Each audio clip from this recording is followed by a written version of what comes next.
guys, welcome to Toby TV channel. How are they? Alright, so this is your boy. Alright, so just in case it's the first time you're meeting us or you're seeing this channel, please do us well to like, comment, and share this video so that it gets to every Biafran and also most of the Nigerians also that needs to get and understand the truth about what actually happened in 1966 or 1967. All right, so I want you guys to pay attention to what Gowon said in this video. Okay, so he said bluntly that he was forced to declare war on the Biafrans that took the life of over 3 million souls. Okay, so I'm going to let you guys to see this video, but this is a clear evidence that God is doing something for the people of Biafra. Okay, so we are not trying to make you feel bad here, but we're just trying to be honest with what's happening in the environment and also to keep you updated on what's happening or what's happened between the Biafrans and the Nigeria. A few days ago we saw an interview with Ibrahim Babangida where he also made some explanations to the world, letting them know all that actually transpired. And today is Gowon. But let's pay attention and see what Gowon said in this particular video. And I'll be right back. Welcome to the program, Your Excellency. Thank you very much, ma'am. Thank you. Now tell us about your growing up in Nigeria. Well, as a young man, went to school in a village called Wusasa, a church missionary station, place called Wusasa in Zaria. And of course, went to school, at the mission school. And then to government secondary school, federal government, northern government secondary school, now called Barewa, and then took my trans examination for the military training, and then got my training. Went for my training in Teshi, Ghana. And then from there to the United Kingdom for for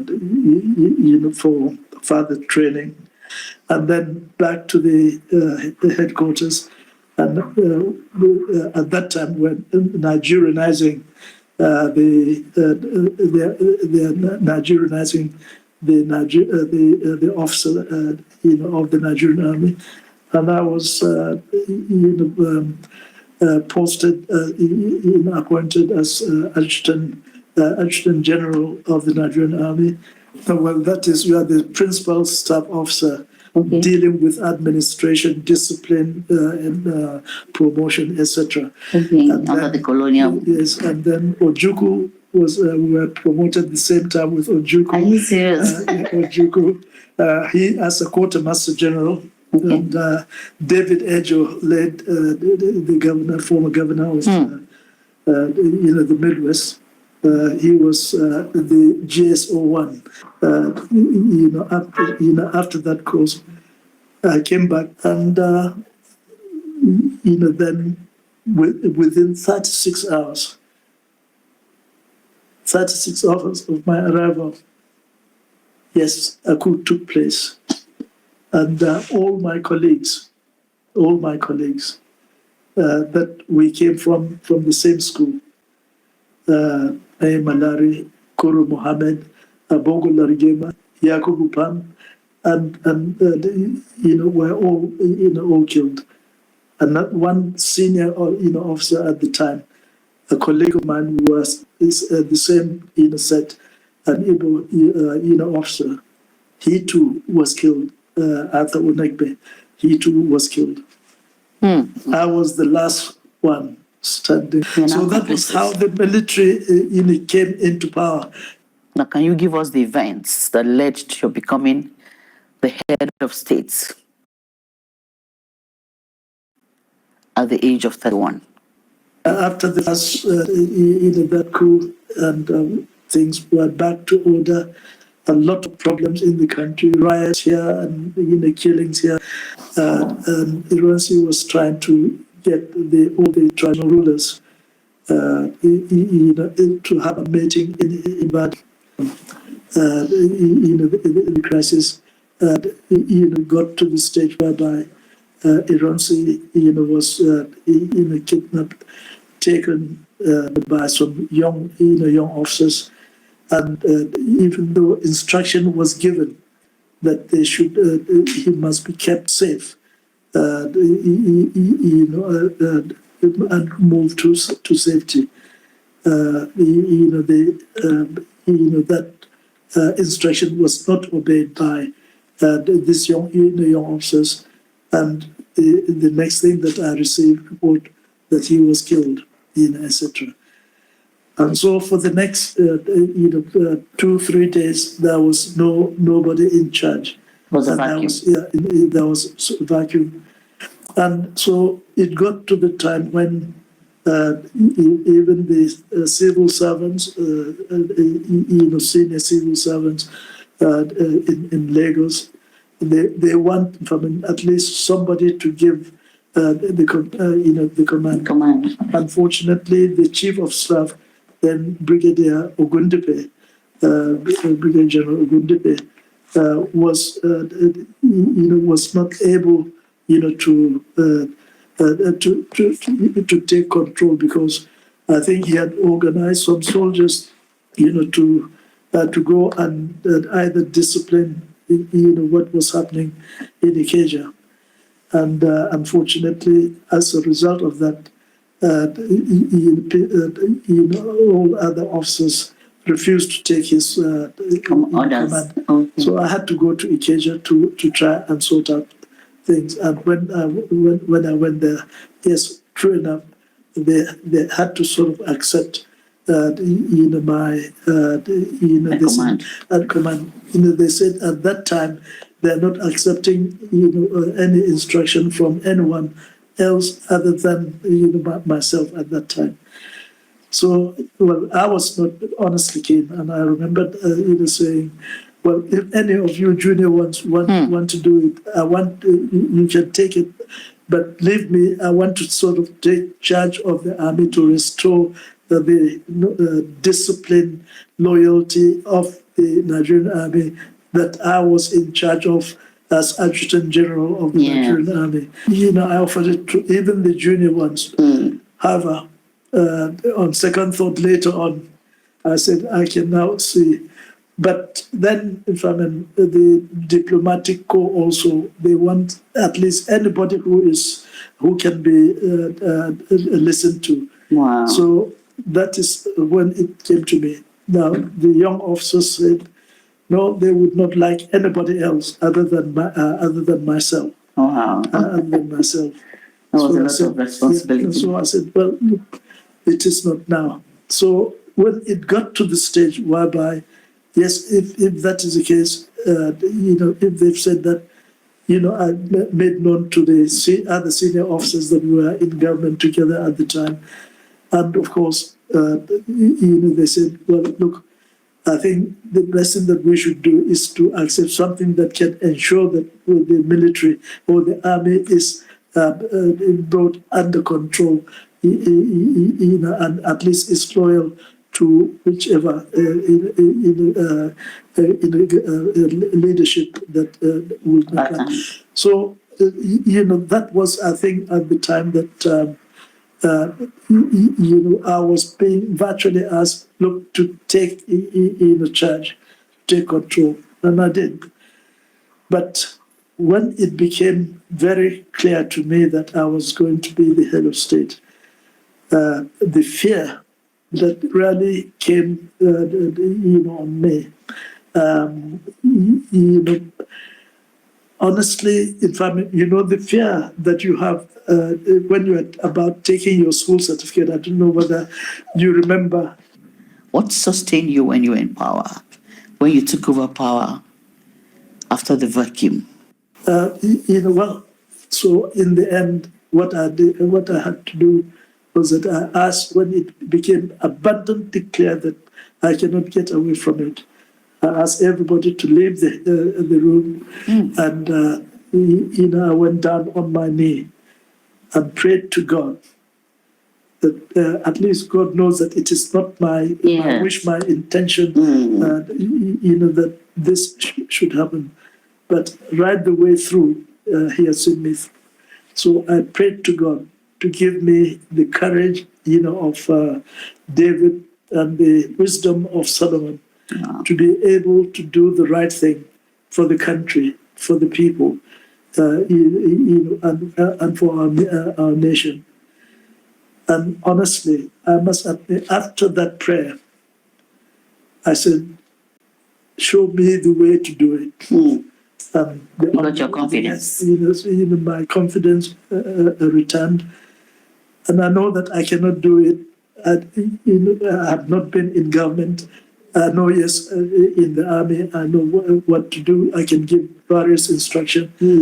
But what I needed now to do was to get the cooperation of other people outside even the army.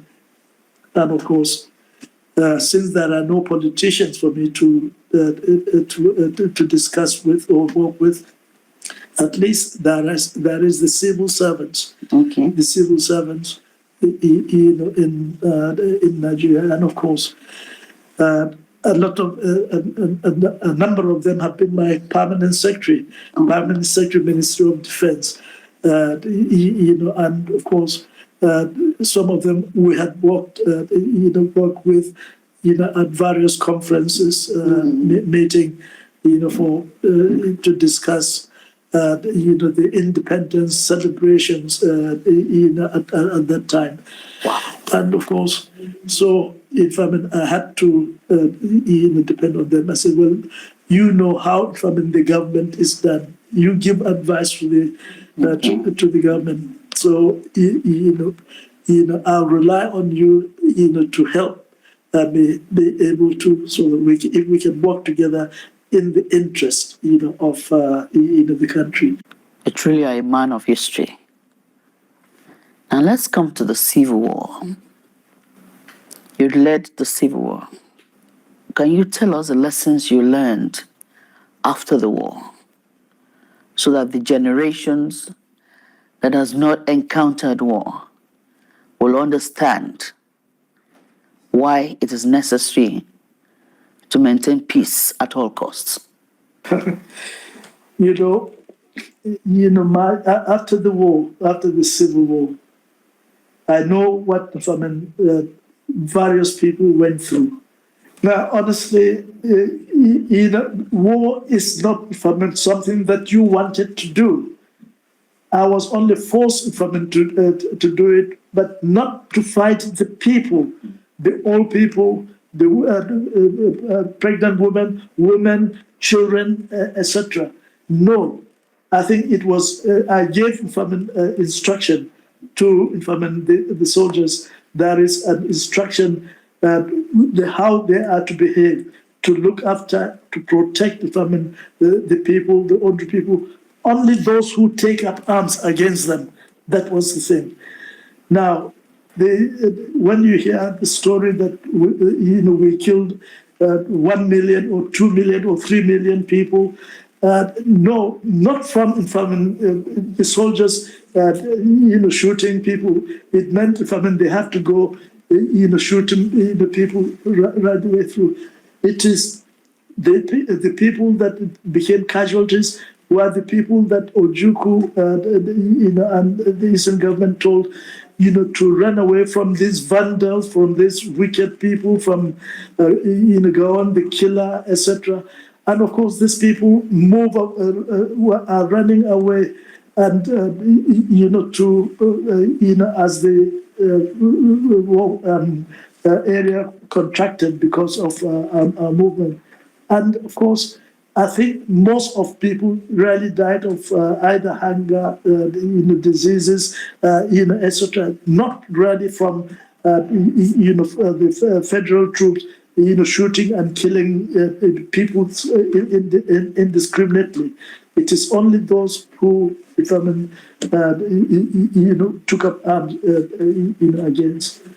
And at the end of the war, I said, and I prayed to God that Nigeria should never again go through experience, this sort of carnage. So do you think the Igbos have been rehabilitated, reintegrated, and reconciled to Nigeria properly?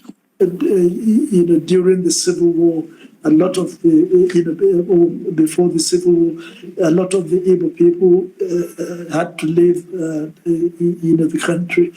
But it is not the federal government that moved them out. It was a call from Ojukwu himself that all Easterners should leave. All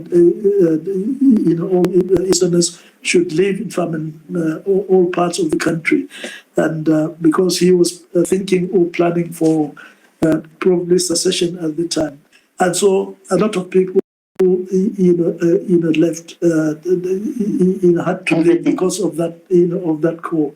Those that had to leave for fear of, the crashes that was taking place, were very few. Now, I understand that the chief, the Otumba Balogun had, a neighbor, next to him who left, who was staying next to him, Vice President Ekweme, and so he had to look after his house and even rented it for him, etc. And at the end of the Civil War, when I asked that we should adopt our 3 R's: reconciliation, rehabilitation, and reconstruction. But there is also another R, reintegration.